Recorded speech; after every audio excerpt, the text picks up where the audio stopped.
Vida VX2 plus 1 lakh kilometre की journey का है आज मेरा 31वां वीडियो। मेरा स्कूटर चल चुका है 31,000 किलोमीटर और इस जर्नी को मैंने स्टार्ट किया है आप सबको ये बताने के लिए कि जो लोग इलेक्ट्रिक स्कूटर पे भरोसा नहीं करते, ताकि वो देख पाएँ क्या लॉन्ग लाइफ यूज़ भी इलेक्ट्रिक स्कूटर हम कर सकते हैं या फिर ये सिर्फ दिखावा है। तो सबसे पहले मैं आपको दिखा देता हूँ ओवरऑल स्कूटर। ये है मेरा देखने में कुछ ऐसा स्कूटर, थोड़ा सा पीछे से गंदा हो रहा है। गुड़गांव में मौसम ख़राब होने की वजह से ये है मेन कारण। और अब मैं दिखा देता हूँ आपको इसका मीटर, जिससे आपको आइडिया रहे कि हाँ ये स्कूटर सच में चल चुका है 31,000 किलोमीटर या ये बातें सिर्फ हवा हवाई हैं। यहाँ पे आप देखोगे, मैं इसको स्टार्ट मोड में करता हूँ तो 31,130 किलोमीटर ये स्कूटर अभी तक चल चुका है। अब देखो, सबसे पहले बात करता हूँ इस स्कूटर की परफॉर्मेंस के बारे में। तो मुझे तो जब से मैंने इस स्कूटर को परचेज किया है ना, सच बता रहा हूँ आप कि मुझे परफॉर्मेंस वाइज इस स्कूटर में अभी तक किसी भी टाइप का डाउन नहीं दिखा है किसी भी चीज़ में। वैसे ही ये इतना स्मूथ चलता है जैसे नए में चलता था। किसी भी कंडीशन में आप चला लो, डबल में चला लो या ट्रिपल में भी चला सकते हो। वैसे अलाउड नहीं, मैं विलेज साइड में रहता हूँ, थोड़ा बहुत चला लेता हूँ। हाँ, कई बार मेरे को ऐसा फील होता है जब इसको डबल में चलाते हैं ना तो बहुत ज़्यादा स्मूथ चलता है, जो भी रीज़न हो। हाँ, ओवरऑल मैं ये कह सकता हूँ कि इस स्कूटर का परफॉर्मेंस वैसा का वैसा ही है जैसे मैंने नए में परचेज किया था। और इस स्कूटर का कंफर्ट बहुत अच्छा है, सीट बहुत बड़ी है। आप ज़रूरत पड़ोगे तो इस पे इमरजेंसी में 3 या 4 लोगों को भी बिठा सकते हो। लेकिन उससे एक नुकसान है, आपका पीछे वाला सॉकर जल्दी लीक हो जाएगा, तो वैसी गलती मत करना। आगे में डबल है तो आगे में दिक्कत नहीं आएगी, पीछे में ही आएगी। तो हो सके तो डबल में ही चलाना अगर आपको ज़रूरत ना पड़े। परफॉर्मेंस वाइज इस स्कूटर को चलाने में जितना मज़ा नए में आता था उतना ही मज़ा अभी भी आता है। तो उससे रिलेटेड आपको कोई दिक्कत परेशानी नहीं रहेगी परफॉर्मेंस से रिलेटेड। और जो लोग वीडा VX2 ऑनर हैं वो लोग भी जानते होंगे इस स्कूटर का परफॉर्मेंस जो है इसका मेन पॉइंट है। आप अगर सारी चीज़ों को छोड़ भी दोगे, इसको आप चला लोगे ना, तो आपको फील होगा कि आपने एक value for money scooter purchase किया है। एक जो सबसे ज़्यादा अब पूछा जाता है कमेंट में कि इस स्कूटर की बैटरी कितनी ड्रेन हुई। तो भाई देखो, 2 तरीके हैं बैटरी की हेल्थ चेक करने के। एक तो आप जाके सर्विस सेंटर पे सॉफ्टवेयर से चेक करा लो, तो वहाँ पता चलेगा इसकी बैटरी हेल्थ कितनी है अभी और कितनी ड्रेन हुई है। और एक होता है जो हमारा देसी जुगाड़ होता है, जो हम चेक करते हैं, जिससे पता चलता है कि बैटरी हेल्थ कितनी है। जब मैंने इस स्कूटर को नए में परचेज किया था तो मैंने इसे इको में कई बार मैंने इसकी रेंज टेस्ट करी, तो इसकी रेंज हमेशा 110-20 के बीच में आई है, हमेशा सिंगल में, इको में। अभी मैंने इसे रिसेंटली रेंज टेस्ट करी है और वो वीडियो मैंने अपने इसी चैनल पे डाली है, विनू चौहान रिव्यू चैनल पे। आप उस पे जाके उस वीडियो को भी देख सकते हो। ये डबल सवारी में मैं और पूजा, हम 2 लोग थे।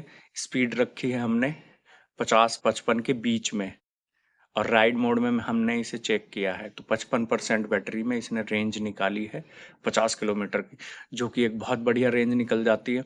तो जो लोग ये डाउट रहता है, जिनको ये स्कूटर रेंज नहीं देता, तो देखो उसका एक मेन कारण बताता हूँ कि ये रेंज कब देता है और कब नहीं देता। ये है इसका थ्रॉटल। इसको आप ऐसे यूज करोगे ना तो ये रेंज नहीं देगा। इसको यूज करने का तरीका क्या है, स्मूथली आपने ऐसे किया, स्मूथली ड्रॉप किया, स्मूथली पिकअप लिया, स्मूथली ड्रॉप किया। अगर आपको इस तरीके से इसे चला सकते हो, कहने का मतलब ये है कि अगर इसे स्मूथली आप चलाओगे तो ये रेंज देने वाला है बहुत बढ़िया, और रफ चलाओगे तो ये देगा रेंज कम। एक जो आजकल बहुत ज़्यादा कमेंट आ रहे हैं वो ये आ रहे हैं कि इस स्कूटर की खड़े खड़े में बैटरी ड्रेन हो रही है। तो वो बता देता हूँ। इस स्कूटर में ऑक्स बैटरी आती है।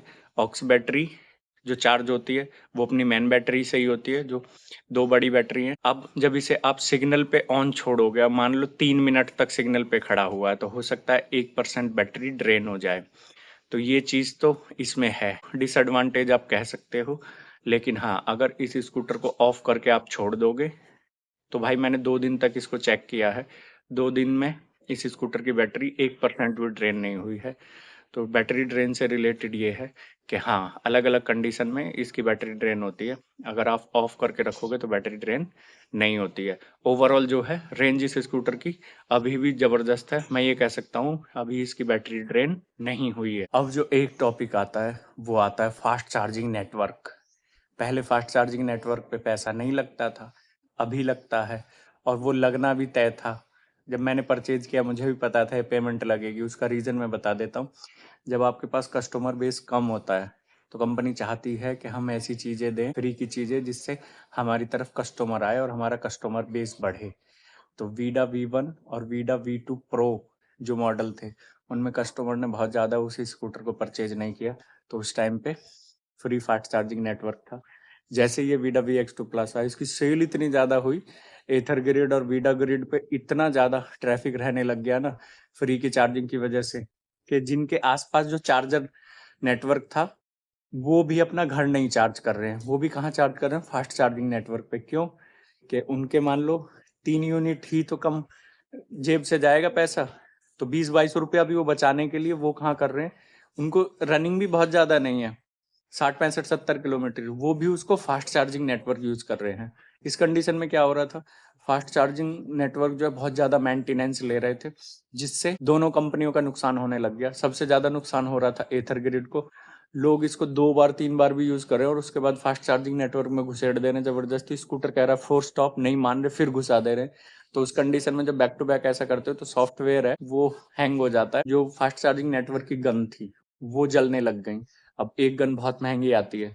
तो ये सब हुआ, फिर कंपनी ने जो भी सोचा होगा, इसका जो चार्ज लगने लग गया, जो एथर ग्रिड पे लगता था एथर स्कूटर का, वही अब इसका लगता है।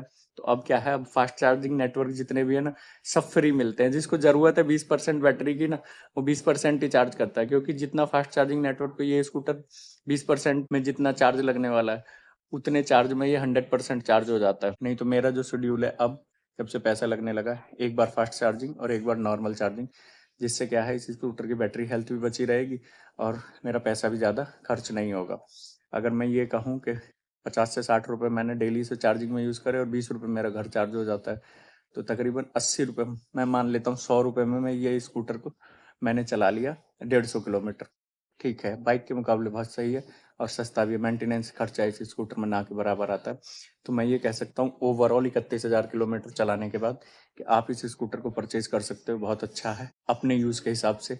फिर मैं 2-3 चीज़ें और बता देता हूँ। अगर आपका रनिंग 70 से 80 किलोमीटर ही है और सिंगल में चलाते हो तो ये स्कूटर बहुत अच्छा है। आपका रनिंग 150 किलोमीटर तक है, आप एक बार नॉर्मल चार्जिंग एक बार फास्ट चार्जिंग यूज़ करना चाहते हो तो भी ये स्कूटर बहुत अच्छा है। और आपका रनिंग है, एक बार नॉर्मल चार्जिंग यूज़ करना चाहते हो, 2 या 3 बार फास्ट चार्जिंग नेटवर्क यूज़ करना चाहते हो, तो इस स्कूटर को लेके आप परेशान होने वाले हो। तो मैं कहता हूँ इस कंडीशन में आप इस स्कूटर को मत परचेज करो। रीज़न क्या है कि अलग-अलग कंडीशन में जब इसे अलग-अलग मौसम में आप फास्ट चार्जिंग नेटवर्क पे यूज़ करोगे तो बहुत सारा टाइम आपका फास्ट चार्जिंग नेटवर्क पे ही चला जाएगा, जिससे आपको टाइम का नुकसान होगा। अगर टाइम का नुकसान हुआ तो आपका पैसे का भी नुकसान हो गया। तो सीधा मैं ये कहता हूँ कि 31,000 किलोमीटर चलाने के बाद अगर आप इस स्कूटर को एक बार फास्ट चार्जिंग और एक बार नॉर्मल चार्जिंग यूज़ करना चाहते हो तो ये स्कूटर बहुत अच्छा है। आप बिंदास परचेज कर सकते हो। अभी के टाइम में इसका प्राइस भी बढ़ गया है। गुड़गांव में 1,28,000 रुपये का ये हो गया। जब मैंने परचेज किया था तो 1,15,000 ऑन रोड प्राइस में खरीदा था। तो आज के 31,000 किलोमीटर के रिव्यू वीडियो को मैं करता हूँ यहीं पे ख़त्म। जैसे ही अपना स्कूटर चलेगा 32,000 किलोमीटर, मैं इस जर्नी को 1,00,000 किलोमीटर तक आपके साथ शेयर करने वाला हूँ। इसमें ये मैं सारी चीज़ें शेयर करूँगा कि इस स्कूटर में टोटल खर्चा कितना आया और ये स्कूटर क्या रिलायबल है या इसे लॉन्ग टर्म यूज़ के लिए आप खरीद सकते हो या नहीं। तो आज की वीडियो करता हूँ यहीं पे खत्म। वीडियो लगा हो आपको अच्छा, वीडियो करें लाइक, हाइप, कमेंट और चैनल पे आए नए चैनल कर ले सब्सक्राइब। और आपका कोई सवाल हो तो मुझे कमेंट जरूर करें। फिर मिलते हैं एक नए टॉपिक के साथ नए वीडियो में। तब तक के लिए बाय बाय।